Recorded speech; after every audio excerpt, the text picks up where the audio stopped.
welcome to a short episode of Last Cast. Today we're just a little bit of an idea.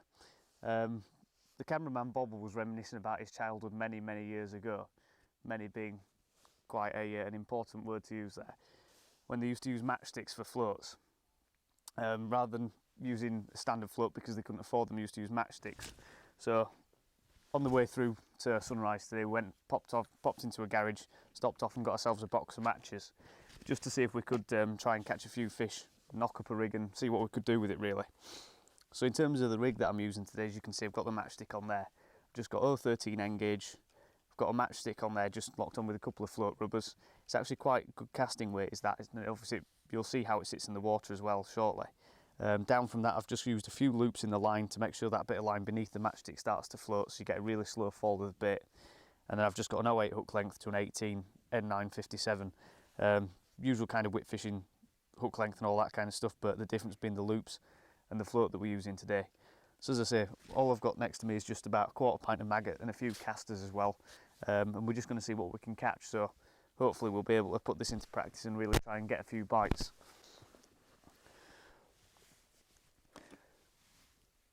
So all I'm using on the hook is just a single red maggot on this 2 metre whip.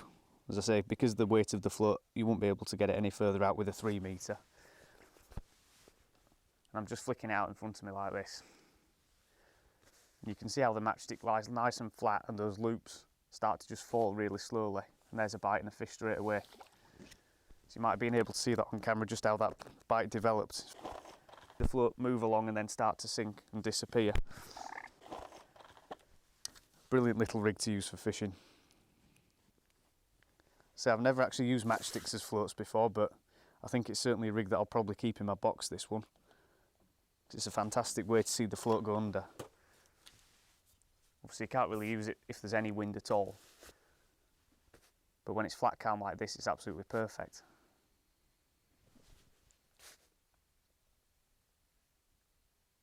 You can also tell, because of the way that the matchstick sits, which direction your hook length is sitting in. Small fish there's just dropped through the foot plate. So you can see you get fantastic bites on it. Obviously compared to a normal float, there's next to no resistance to the fish. So what happens is that hook length will sink quite quickly, and then those loops will really slowly fall through the water as the float follows it. So you get a really slow fall of the bait. So obviously on there I've got no shot whatsoever. I'm just letting the hook bait pull the line through the surface tension. It's working an absolute treat for these small fish. You can see you've really got to flick the rig out because it weighs next to nothing. But you can see as it starts to just move away as that maggot's falling, so you can tell exactly where the maggot is. It's a brilliant little rig. So I'd have never thought to use one until it was suggested to me.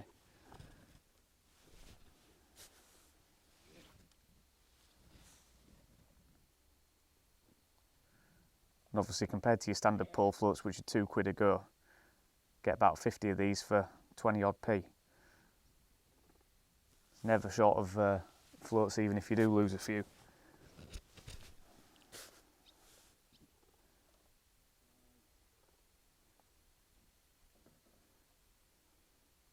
can see there, little pluck. Oh, missed it.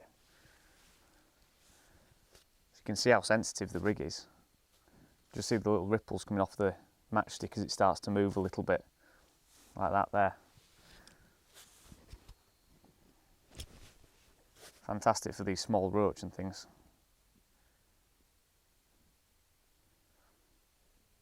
Obviously in really hot weather, when the fish are right up by the surface and they're taking things like floating casters, it's be absolutely ideal for it.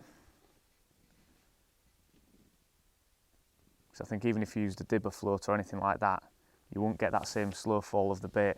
So you're getting a few bites now.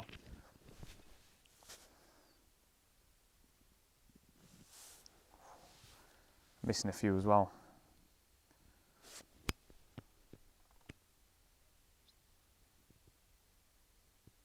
So I might just let the next bite develop a little bit more.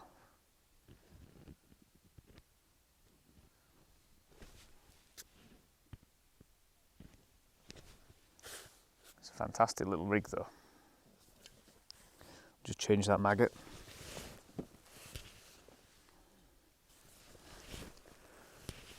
As I say, it's really entertaining as well just to see a little matchstick start to disappear. Something completely different to the usual pole floats anyway.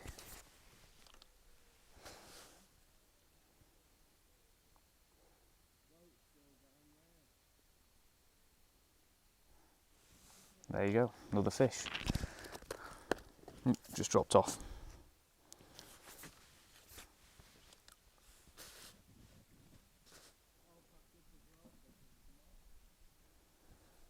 See now, getting a little bit of a breeze, and the matchstick or float, whatever you want to refer to it as, is moving just a little bit too much. There's a fish. There you go, another lovely little roach on the matchstick.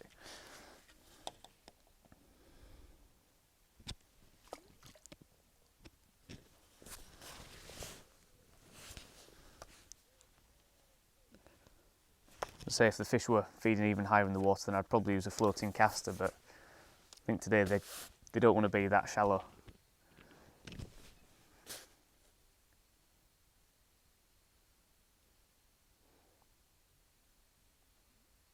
It is fantastic because you can actually tell pretty much where that maggot's sitting in the water when it's reached depth and things like that. So rather than using dropper shot that would register on a float bristle to tell you where the maggot is in the water, this you can just watch the line and the float as it moves.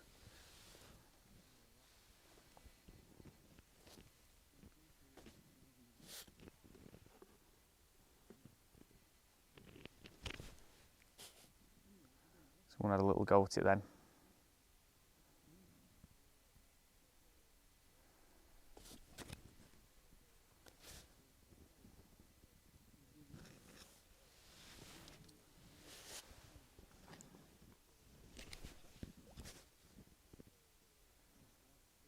It'd be an ideal method as well for catching rudd. That one just dropped off there. Might just try a caster and see if that picks up anything better.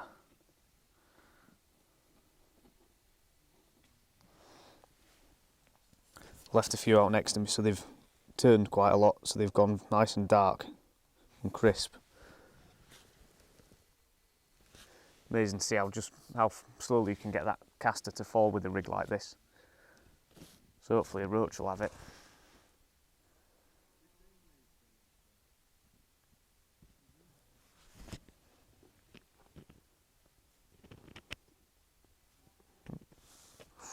Just missed that one. Struggling to keep a tight line to it.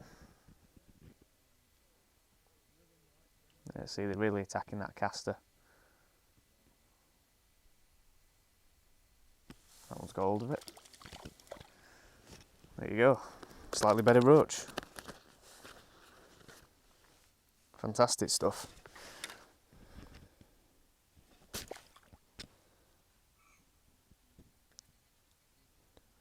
Works an absolute treat with these casters.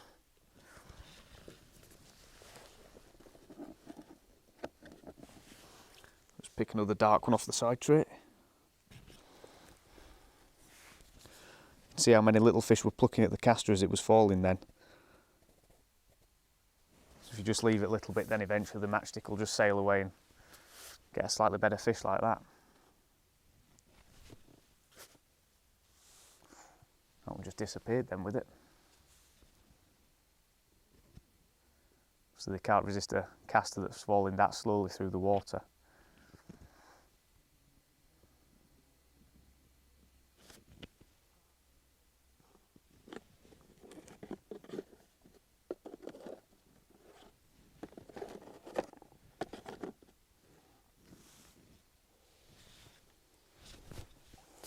Just going to feed a few casters as well. Might be able to just get a nice little rudd or something. Ooh, missed that one.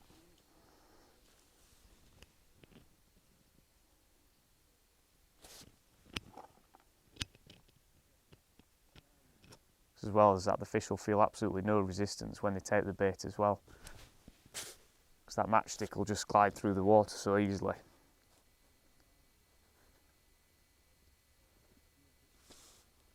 Missed that one that time.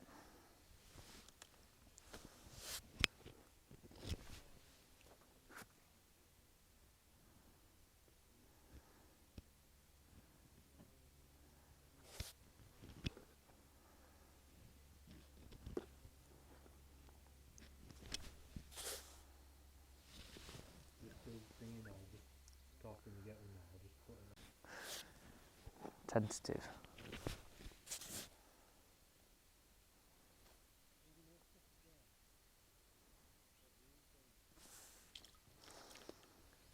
There you go, another fish on the matchstick. Fantastic little bite that. You can tell as soon as they grab the bait, then when they start to swim away with it, that's when to strike.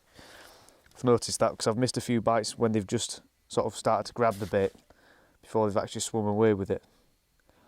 Just let the bite develop a little bit better and then you start to hit a few more. But these little roach definitely struggle to resist these slow sinking casters. Fantastic way of presenting a bait.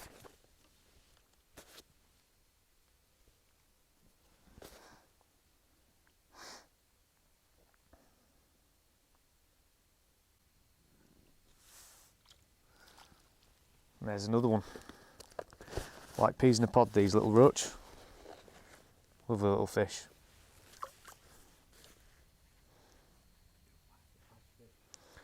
There's a carp under my platform.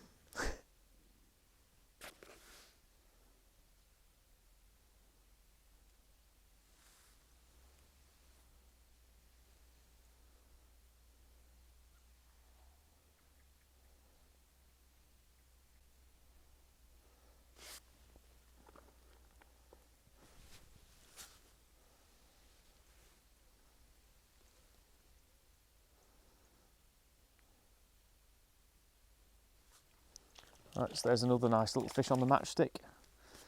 Another one of these lovely little roach. They'll just behave for us. Fantastic little way to end this short session. Cracking way to catch fish on a little matchstick like that. Just popping back. So it's certainly a rig that I'll be putting in my winder box anyway. Lovely way of catching fish. So as always, don't forget to subscribe. We'll see you on that next episode.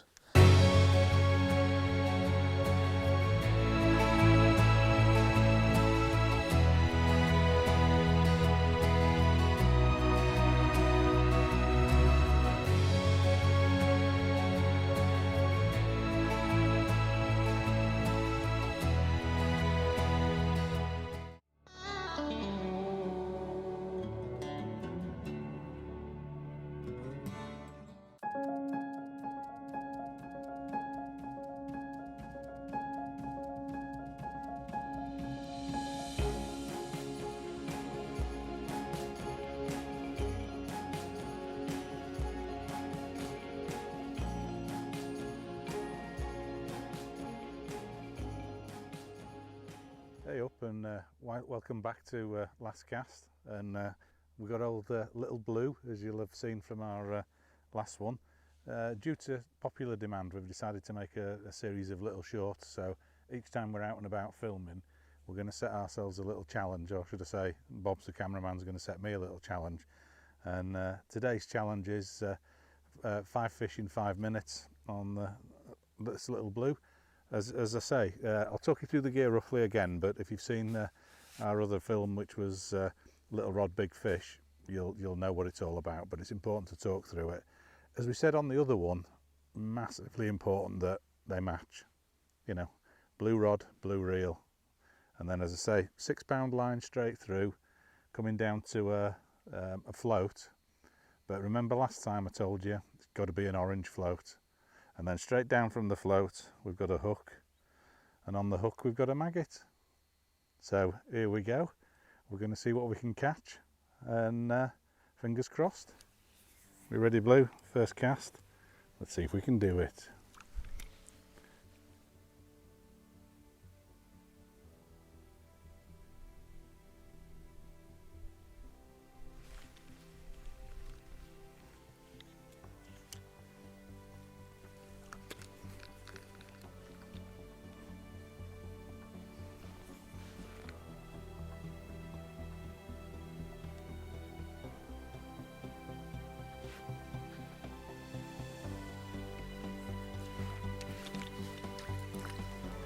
And we're in.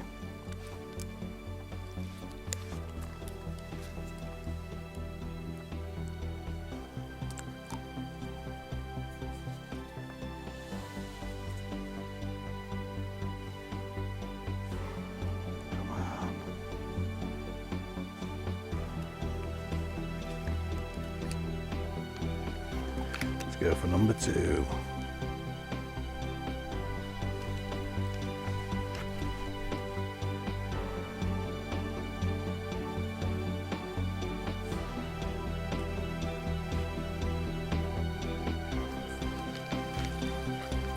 We're in.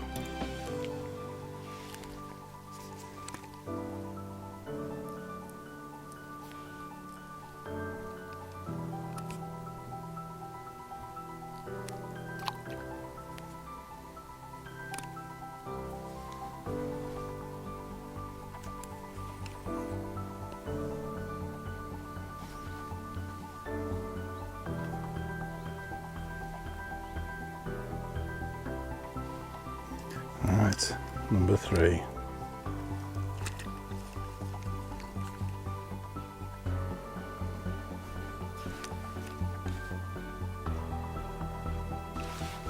We're in. Come on, can we do it?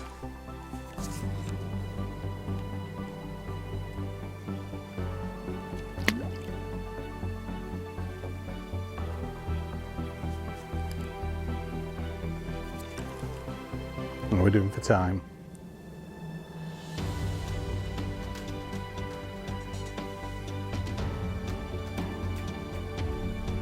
Right, let's go for number 4. Come on, Bluey.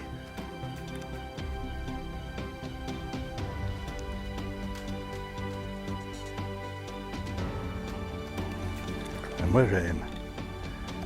Are we gonna do it?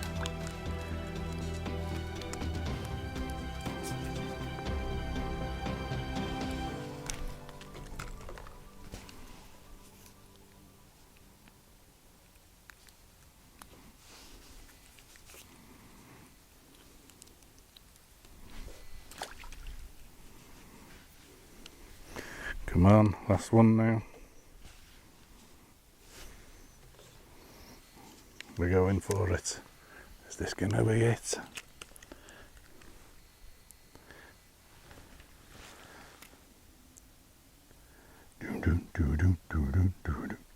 Oh, and we're in.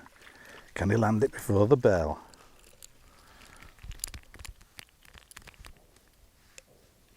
And he can.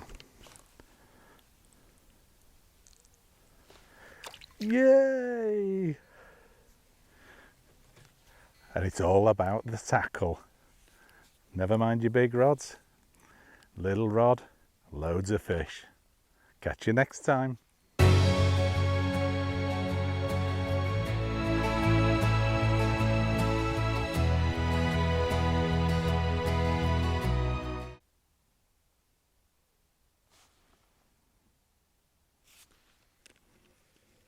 This feels a bit better. Oh, it is. And here we go.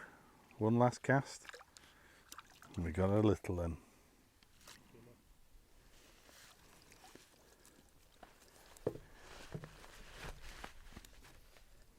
There we go.